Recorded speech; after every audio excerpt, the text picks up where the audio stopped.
But let us carry on. Oh man, I love us. I love black folks. We need to stop dwelling on negative things and start talking in a way to elevate our people, not tear us down. If you don't like Shaquita, if you don't like these ghetto women, what are you going to do to help them? Anybody can talk about somebody, but what are you going to do? What are you going to say in order to help somebody? Reach out and touch a brother and sister's hand. Make it a better place if you can. And when you show people love and kindness, they will respond.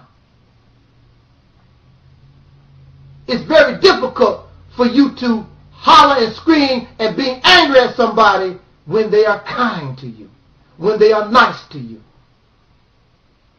That's why some of these sisters are married to men they didn't like, because the sisters will go off, oh, you so ugly, you this, and you a bum. But the brother just hung in there, being kind, being nice, and he got that woman.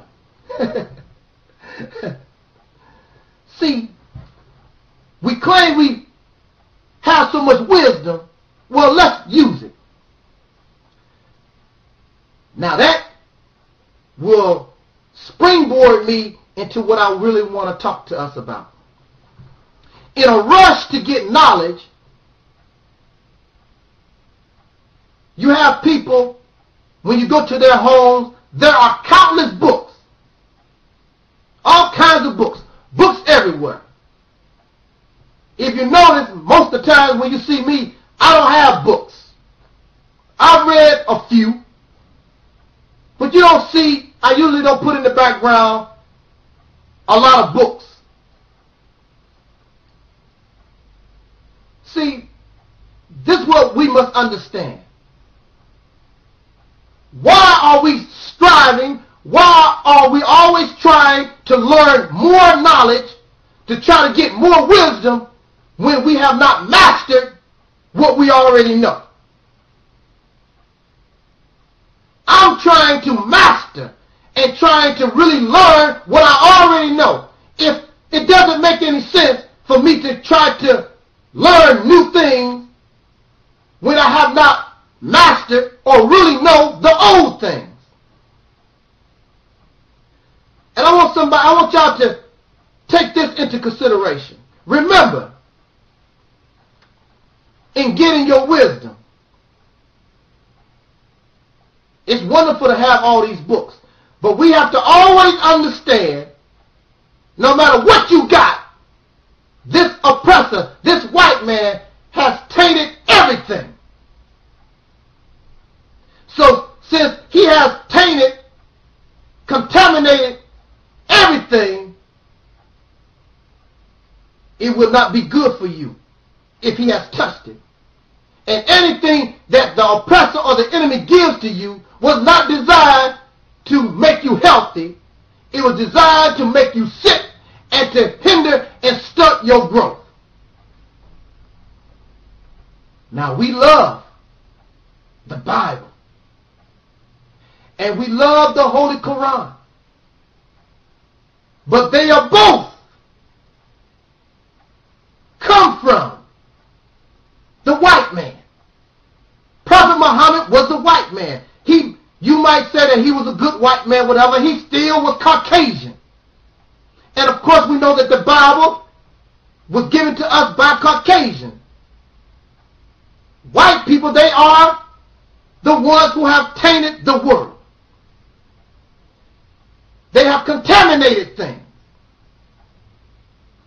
And they are not going to give us or allow anything to come into your hands or anybody's hands that would make it a benefit for them. Their purpose is to enslave and to control. So even though you have the Holy Bible, so even though you have the Quran, then look at your condition. Are you free? Or are you in a condition of slavery? Or are you in a slave-like condition? One thing for sure, you may not be a physical slave, but you have both the Bible and the Quran, and you still, after all these hundreds of years, you still under somebody else's control, whether you call yourself a slave or not. Do you believe that the oppressor would allow you to have information that you can use to master him? Check out the source of your information. You talk about the white man is the devil. You talk about the white man is Satan. But your sources of information, the root of your knowledge and where you're getting all your information from, when you look at the root, where do it come from? It came from your enemy. But some of y'all think, like especially when it comes to Prophet Muhammad, he was a good one. Prophet Muhammad came to his people. He did not come to black folks. You can make that claim, but he did not come to black people in America. Let's make that clear. And we know that as a fact. That's something we adopted. Prophet Muhammad did not come to black people in America. Because first of all, we did not even exist during his period of time. That's something we adopted. And of course we know the Bible was forced upon us, our ancestors, and us too. Because we was born into it. Didn't have a choice. Now I have just a few more minutes and I want to get into this and bring this talk to conclusion. Let me get my voice is so, I'm killing my voice box. But I want to talk to us so bad. Because I love us. I love y'all. Y'all give me that spirit. There was a scene from Roots. And Kunta Kinte raised his child. I think it was Kizzy. Kunta Kinte took Kizzy in his arms and he raised her to the heavens and he told God, behold that which is greater than yourself. Now, some of you say that Kunta Kinte was a Muslim. But I don't never hear or see in the practice of Islam, I see no Muslim person take their infant and they say, I went out into the field and took my baby and raised my baby to the heavens and told God, I told Allah, behold, this baby is greater than yourself. I never hear about it. I don't see it. So what kind of Islam was Kunta Kinte practicing? Why would a baby, why would Kunta Kinte make a statement that a baby, an infant that just came into the world, that don't know nothing, why would this baby be greater than God? See, because a baby is pure. A baby has not yet been tainted with. And if given the proper guidance, and if allowed to mature on his or her own, the baby has the potential to be greater than the parent.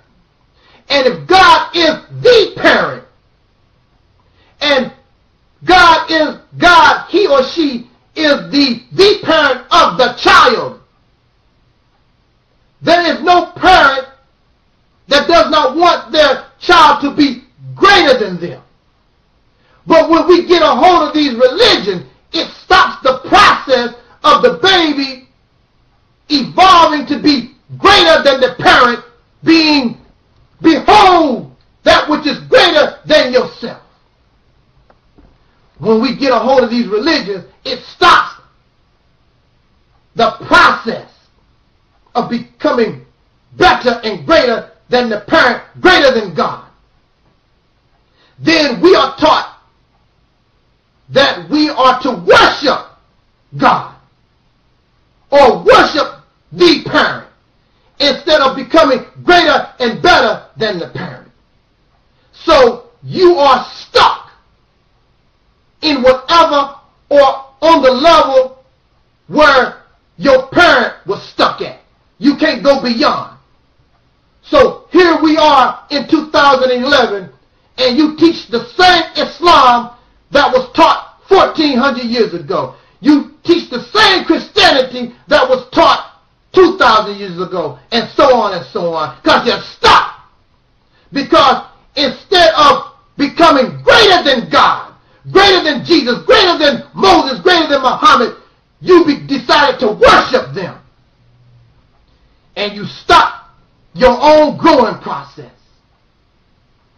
Elijah Muhammad taught that God is a man. God lives and dies. So how could a God be born if it was taught to submit to the wisdom of the God prior to it? So if Master Farad Muhammad is the God of this time, if you are taught and God is a man, and that how can a baby be born to go beyond Master Farad Muhammad? When he dies, there will be no baby, there will be no wisdom to come into existence to replace him, because all babies have been programmed to believe and worship Master Farad Muhammad. When you focus on something that you think is greater than yourself, listen, when you are taught to focus on something that is greater than yourself, when you are taught to be like Michael Jordan, then you think just reaching to his level is good enough. So you won't strive to be greater than Michael Jordan. So that stunts and hinders a basketball player's individual growth that might have the potential to be greater than Michael Jordan. You have the potential to be greater than the God that you worship, if you understand. That is why Kunta Kinte went out in the field and took a baby. Behold, that which is greater than yourself.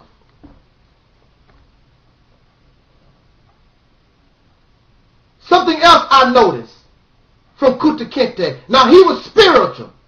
Now, he's not like me. Clearly, Kunta Kinte believed in some kind of supreme being. But they did not show, and I don't remember reading in Roots where Kunta Kinte did a lot of praying. Pray. In the Christian church, pray. Pray. In Islam, pray, pray, pray. Pray 7 times a day. Pray 5 times a day. Pray 9 times a day. What is the purpose of prayer? See, the purpose of prayer is not something designed by any real God. That's something designed by those who control religion. They want you to pray to remind you that you are slave, that you will never be greater than God, and you must submit. So if I control the religion, then you think that you're submitting to God, but you're really submitting to those who control the religious belief system. So pray to instill your loyalty. You will never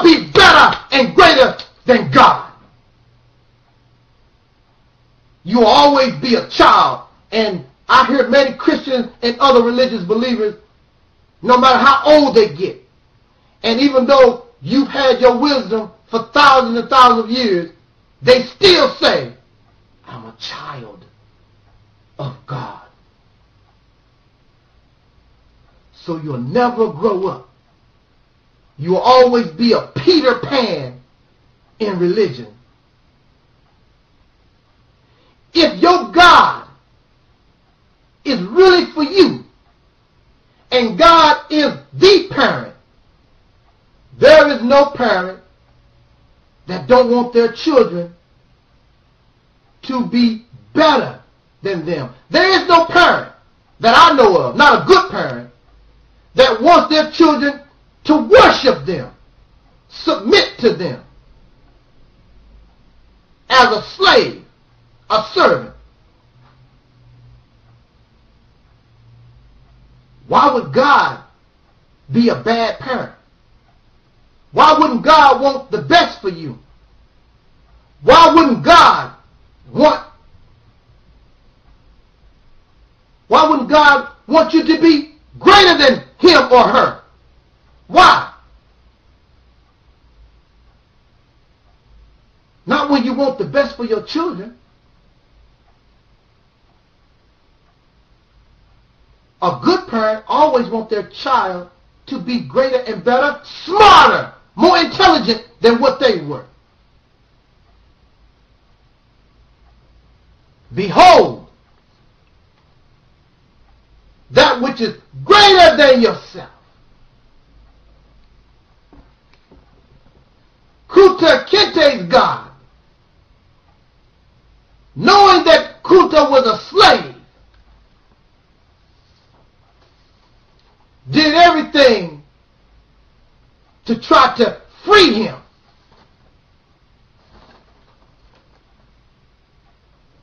And by raising his child up to the heavens, whereas Kuta was a slave, this child has a possibility to be free. Because the oppressor surely cannot enslave God. And that's what Kinsey had the potential to be.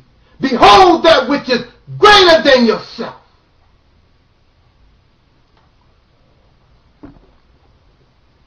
But under these religious belief systems, oh, it is so sad. You have become programmed to accept a slave-like condition. So you'll never be greater than God or greater than those who you admire than Jesus or Muhammad or Moses. So how are you going to be free? How are you going to become better? You will always be a child of God. You never will become an adult, because to become an adult of God means that you are God, period. You're no longer a child. And if you're God, and once you become a God, you can't be enslaved. Because God can make slaves and God can free slaves, but God is not a slave. But if your God is a good God, then that God intent is to free your mind to make you God. If God is the parent, God wants you and me to be like him or her. But right now, under these systems of religion that y'all follow, you have become nothing but spiritual slaves. And you pray 7 times a day. You go to church and you sing and you dance. You sing and you dance and you hoop and you holler, so that you can guarantee and keep in your mind that you are happy being a slave. to somebody or something. And that is sad. Because God, a real God, the true God, that which is the creation which brought you into existence, did not bring you here to make you a slave to nobody, even a slave to itself. That's what you must understand. You are not here to be nobody's servant. You're not here to submit to nobody. You can share the work, but you're not here to serve and make somebody else's life better while you live in hell. And that's why you are in hell right now. And when you pray, your praying is instilling in your mind to keep you in hell. So to bring this in conclusion, I guess it was meant for me to talk with us today,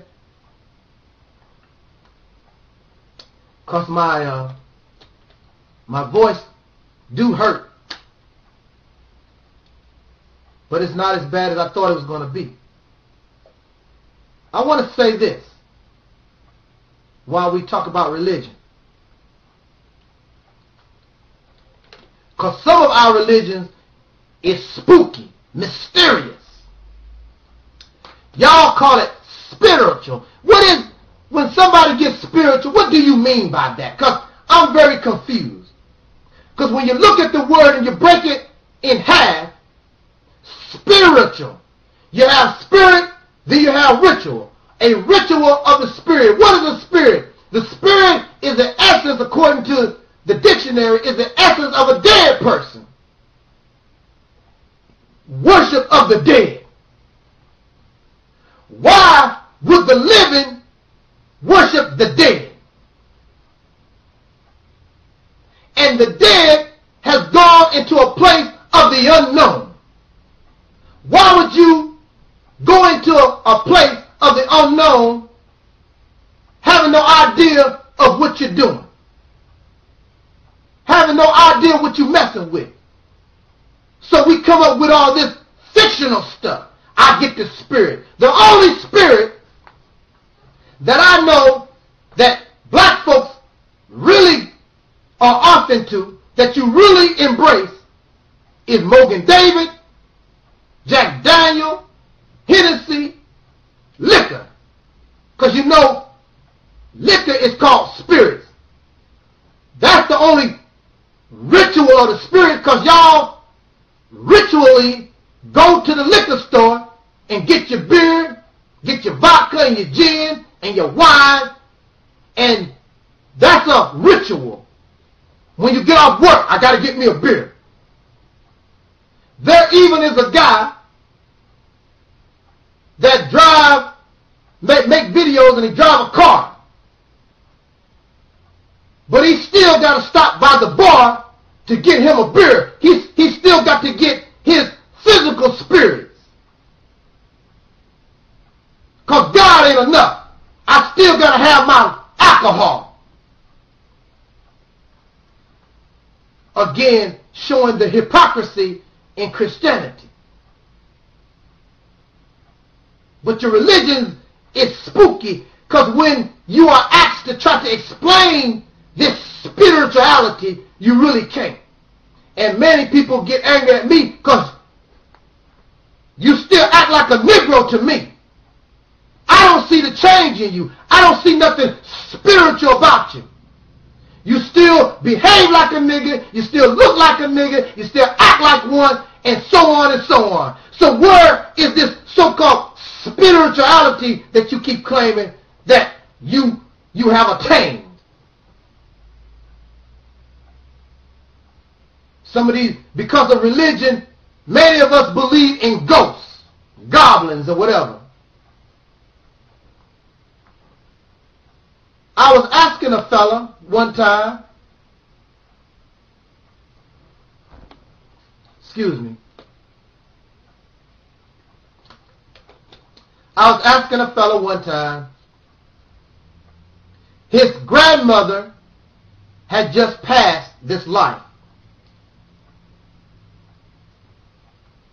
And he told me that he saw his grandmother last night.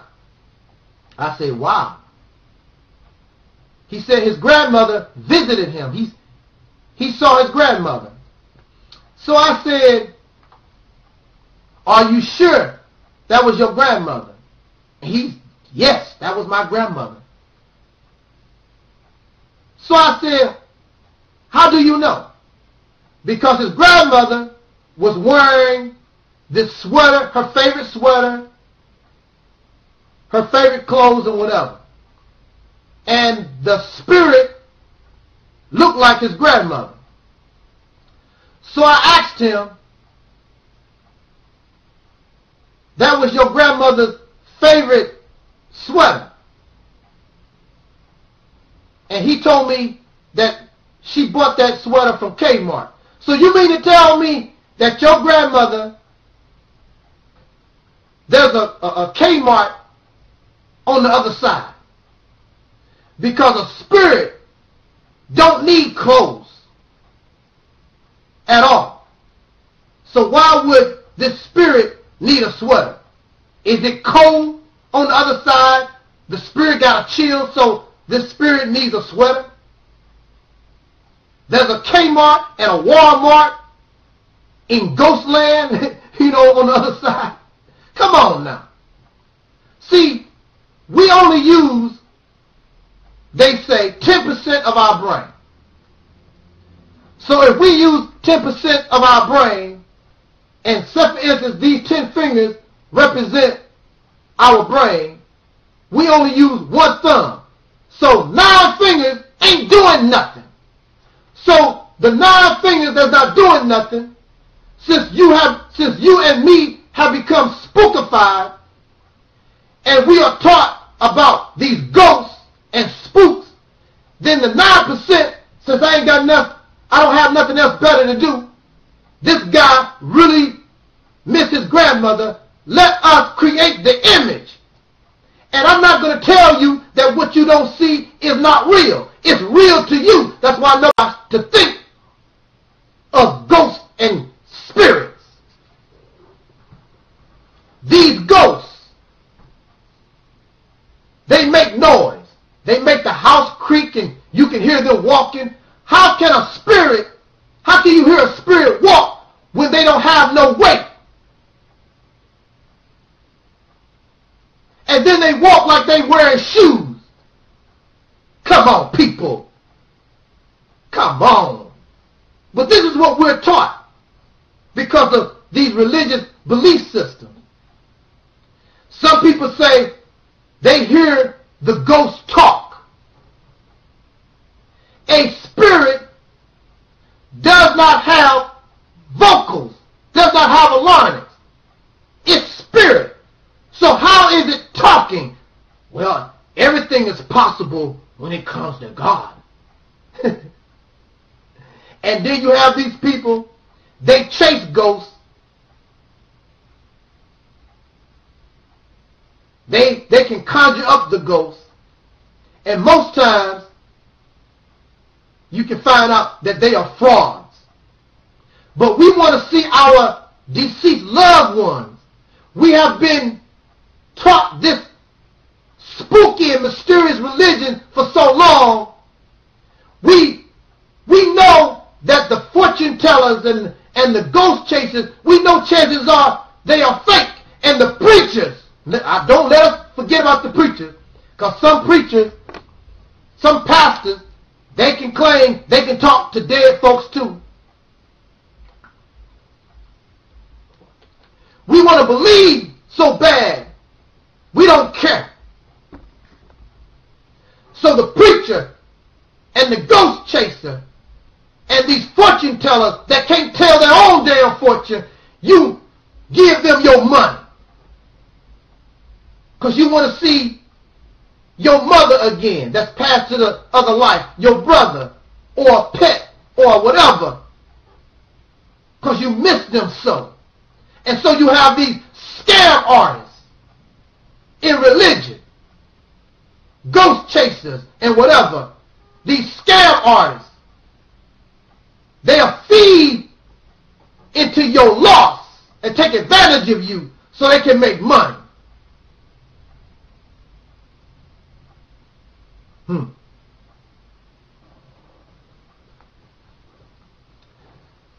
You want to know something else? It's mighty funny. With all your ghosts, with all your spirituality, there's no power on the earth, no nation, no country that has ever been recorded to say they were scared of God. None. They are not. Barack Obama is not afraid of no God. They will drop a bomb on the God. Nowhere. Great Britain, there's no nation on this planet that I have ever heard of scared of no ghosts, scared of God. And you have preachers and reverends and ministers every day. God gonna do this. God gonna do that. I warn you.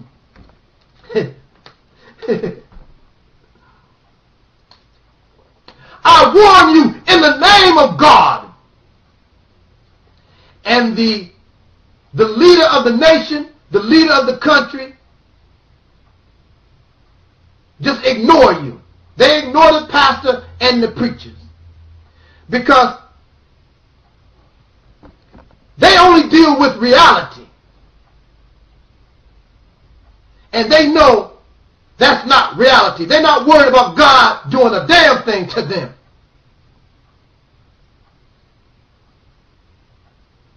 But there you are.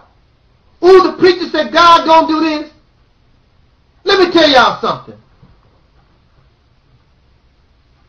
Earthquakes have always been here. Tsunamis have always been here. Volcanoes have always been here. These preachers and these pastors ain't saying nothing that's out of the ordinary on this planet.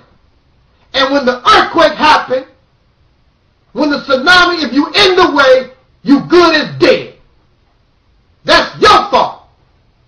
That's why some ancient people stayed the hell away from certain places.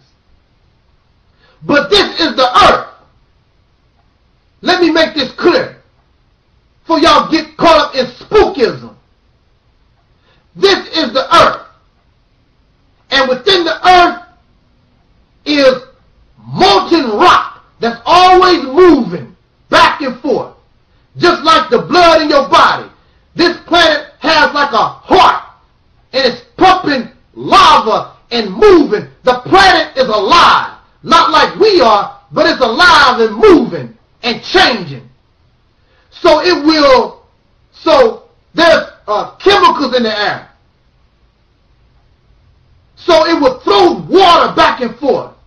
The wind will get to churn up. You come from the earth.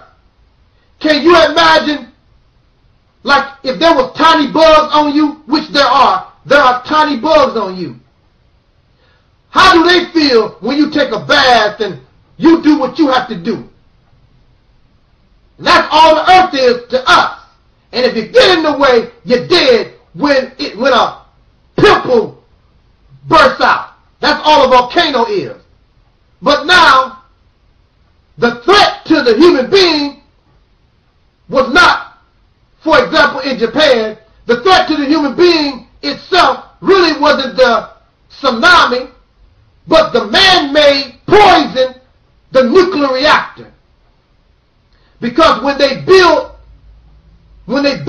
these nuclear reactors, they do them as cheaply as possible.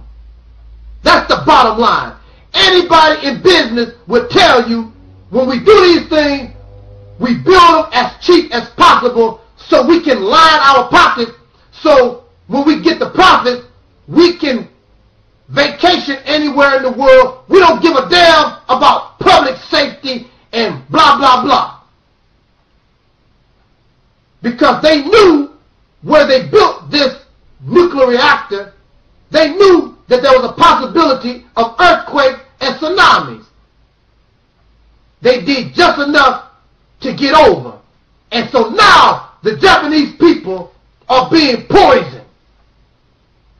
And some of the poison is even coming to America.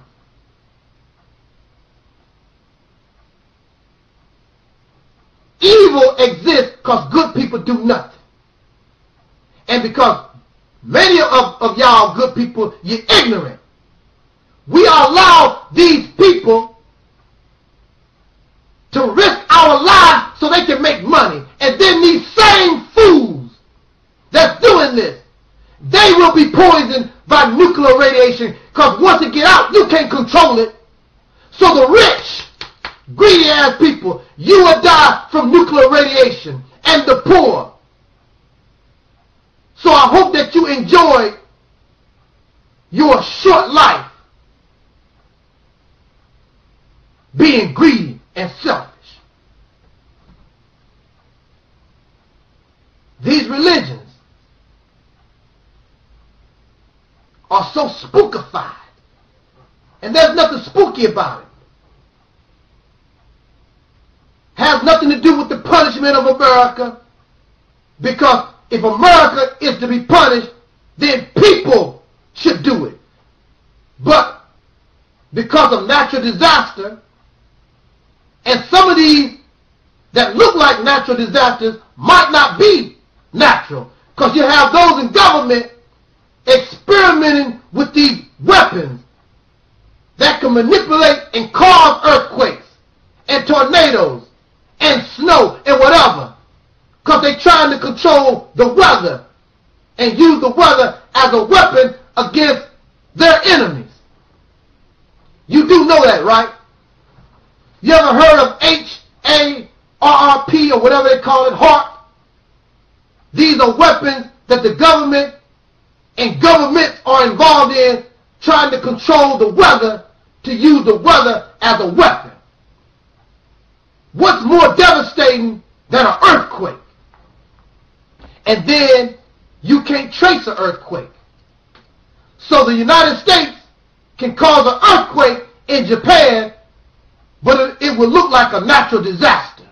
It's possible. It's possible because you're dealing with deceivers and liars.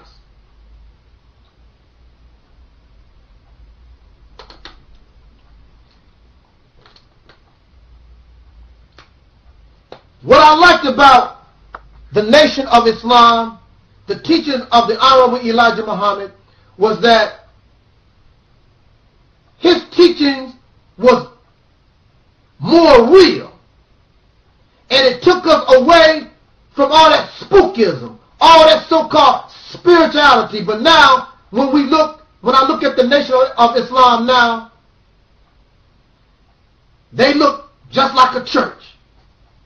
Same type of thing, like a church. Sound like a church. Act like a church. No different. So, there is no doubt, if this religion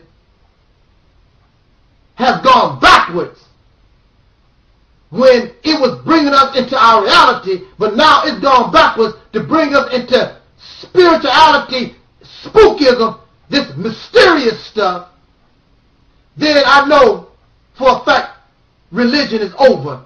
So now the people have become fed up with all these religions.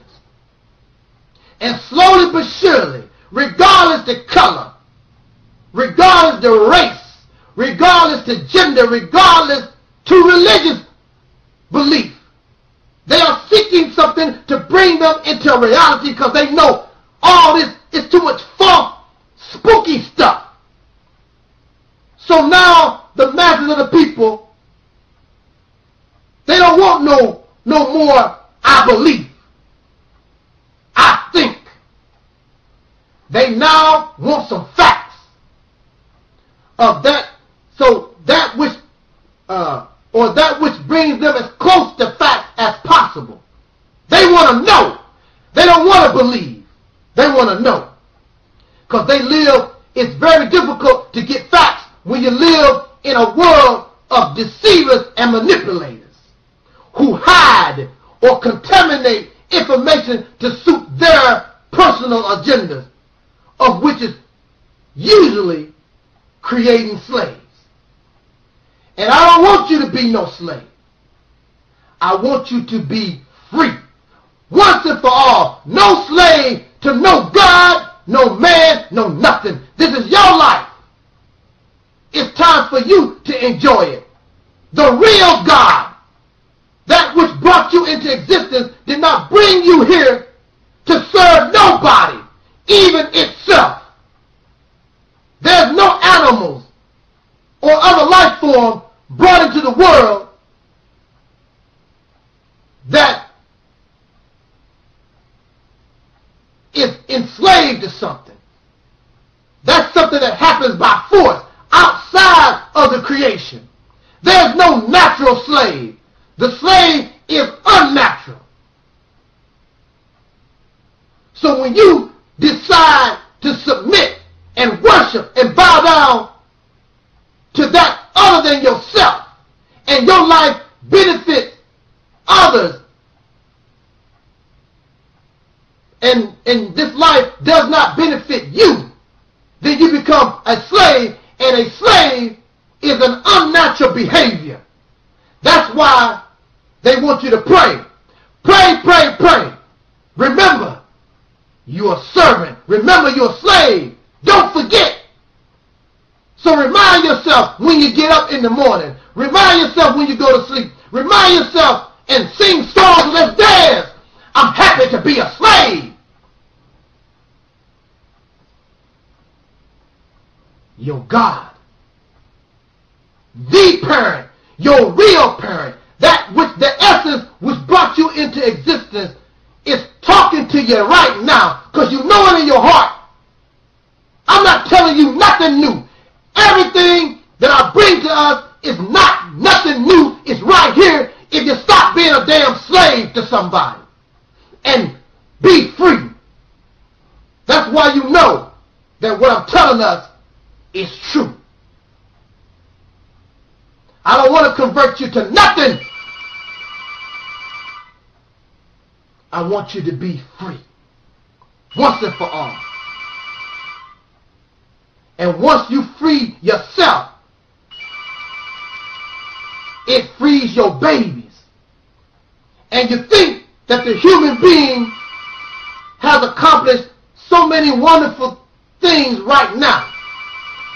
Even in our slave-like condition, can you imagine what we can do? I did not say what black people can do. I did not say what white people can do or Asian. I said, can you imagine what the human being can accomplish once we become free and get all this and get this damn race monkey and gender bias and classism and all these isms. Once you get all these damn spiritualism, all these isms, when you get all that garbage off your back and free your mind, and the rest, like In Vogue once sung, and the rest will follow. I love black women, I love the female, but we as human beings, once we get our act together, we as a humanity, we are a beautiful life form. So smart, so classy, high integrity, high honor. You are God's. Not just a child of God, you're God. The only thing that's stopping you from being who we truly are, humanity, are these mental chains that we have been conditioned to put around our minds ever since our birth. And now, that which brought you into existence is suggesting and asking us to break them damn shackles. Because you don't have to be a slave unless you want to. I don't want to be a slave. And since I'm free, I'm going to shout to the heavens, to everybody around me, break your chains. It's wonderful to be truly free.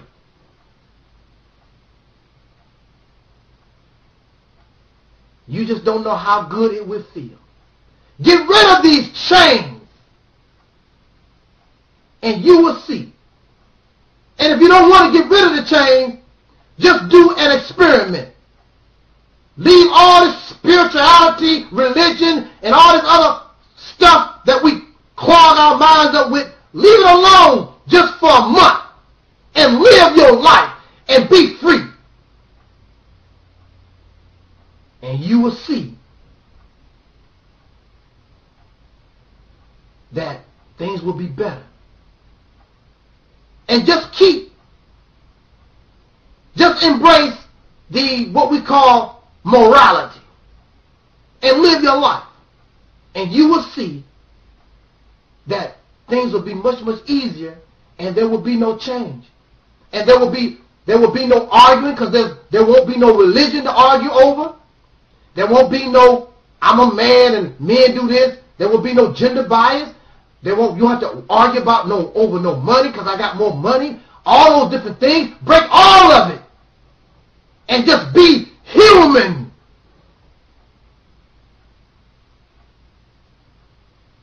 Return back to your nature instead of being either a slave or a slave master. We need to get rid of all of that and come back to freedom. Get your life back. You will be amazed once we get rid of this, what our babies, the future generations, and they will not worship you, but the future generations will say, damn, those people who lived during that time, they were so smart. They broke them shackles. Shackles that was on the minds of the human being for thousands and thousands of years. This was the generation to break the shackles once and for all. Man, they were special. How did they do it? You did it because it's time. And it's in you to do it. But for some reason, we find joy in being a slave. We have become, instead of trying to break the shackles, we have become content living this life. Do you really want to pass this life down to your babies? Whether you black, white, Asian, look at the life that we live in. War, murder, dropping bombs, killing, pedophilia, rape, fornication, adoption. Is this what you want to continue to your babies?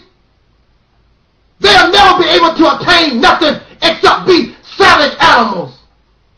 Because that's what the human being is right now. You're a savage animal that wear a bow tie, that sing and dance, that make movies. You're nothing but a savage.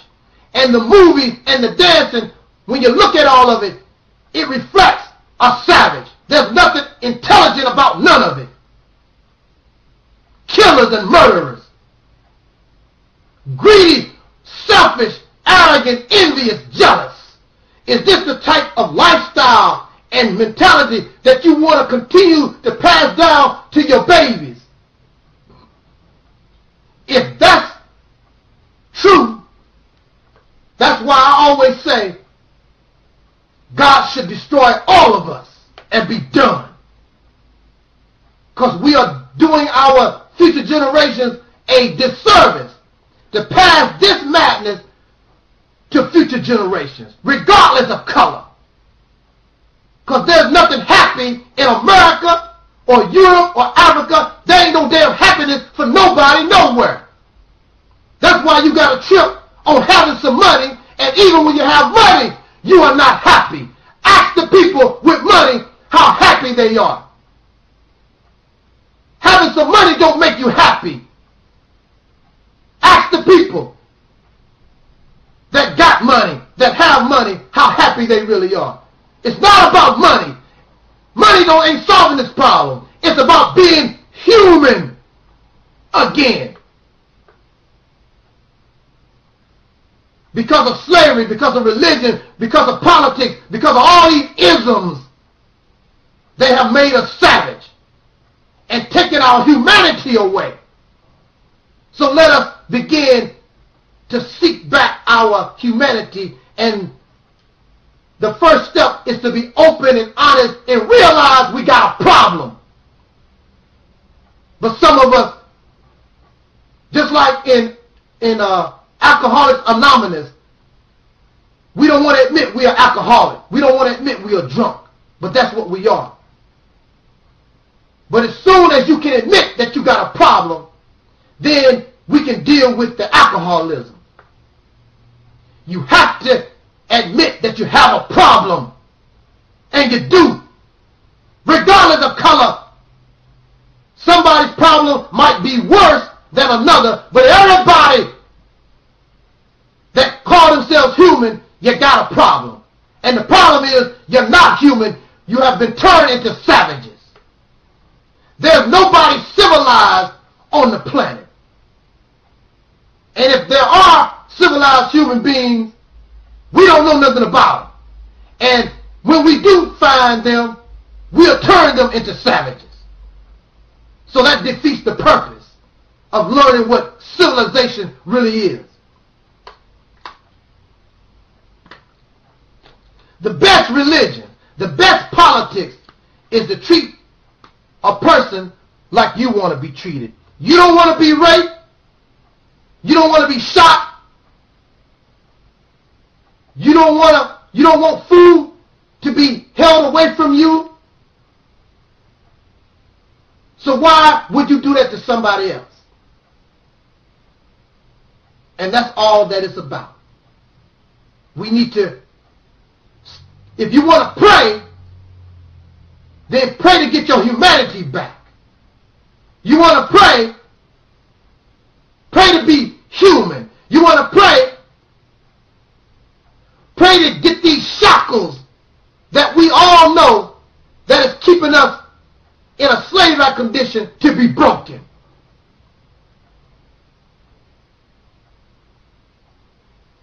And then you'll be able to you'll be able to stop saying, I'm a child of God. You be on your way. And our babies will be on their way to saying, dang, we are gods. We don't have to talk about being a child of God no more. We don't have to worship God. We are God. Not slaves of God, not servants or submit to some God. And when you don't hinder people, they can continue to grow up and up and up. You want to go to heaven. Heaven is up. Being a savage is down. That's why you got a string between your butt and you're a drunkard and a pedophile because you're savage. But if you want to go to heaven, then you got to change or have to change your behavior to a more heavenly plane. And right now, we're not thinking heaven, we're thinking hell. And the kingdom of heaven, the kingdom of God in religion, it is taught that it is in you, here.